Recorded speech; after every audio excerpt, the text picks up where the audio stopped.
Today, we're going to take a look at how to use Diigo.com for internet resource curation.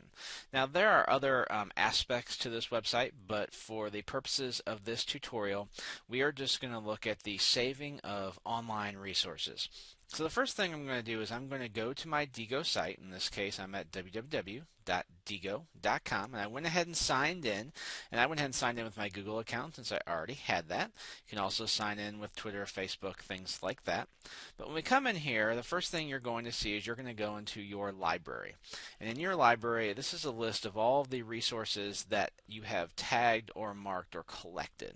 And so right now we're seeing all of these resources here in chronological order, in the order that I have actually tagged them newest first. So how we use Diigo is I install this little Diigo extension, available on all browsers. All common browsers, I should say. I'm using Google Chrome right now. So the nice thing is, let's say I come upon a website that I want to use later, I want to save, I want to go look at, or I just want to mark it so I don't forget about it. So in this case, I'm looking at classdojo.com.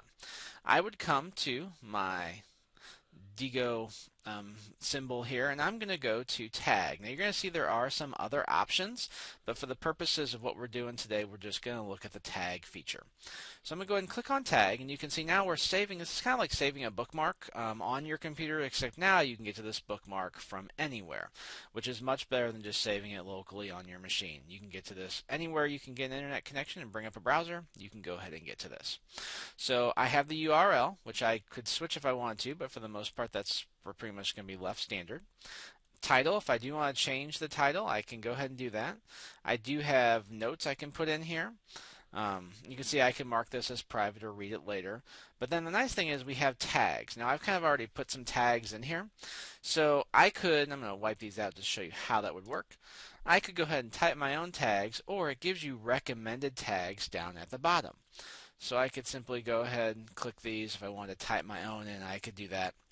And then I do have a share to group. If you do belong to groups, you could actually share these resources with your group. But again, for the purposes of this demonstration, we're going to look at the very basics of Diigo. And then we're going to go ahead and click Save.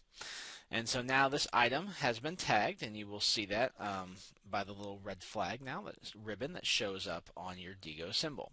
So I'm going to go ahead and close this out and go back to my Diigo site. I'm going to refresh. And so when I refresh, you're going to see now that Class Dojo site is now showing up at the top because it has been bookmarked and I have tagged it. And you can see the tags are down below here. So the cool thing about Diigo is it makes it very easy to go find resources. There are many times I get asked, do you have a resource on this topic or that topic? And many times this will be the first place that I go. So what I end up doing is I usually go to my left-hand side. I want to go ahead and view all my tags. And so I'm going to search for my tags alphabetically. So let's say I have someone who wants some science resources. I may start by going to science. So I'm going to click on my S there. And so now I'm going to go to my science tag. I have 137 resources within science. So, that is a lot, but, I can now at least start looking like, okay, let's go through and see what do I have marked in science. And you can see some of these have more than one tag. So if I want to go ahead and say, I want to go ahead and just jump over to physics because that's what specifically I'm looking for, I can do that. Or I'm looking, oh my goodness, here's oceans. What else do I have on oceans? I can simply click on that tag and now I'm looking at what is in oceans. So you can see there it's very easy to kind of go about and find what you need. And if I decide, oops, I want to go back, I can simply go back to view all tags. And I could actually type a tag I'm looking for in here. So let's say, for example, I'm looking for fractions. Well, I've got one site that I have marked for fractions.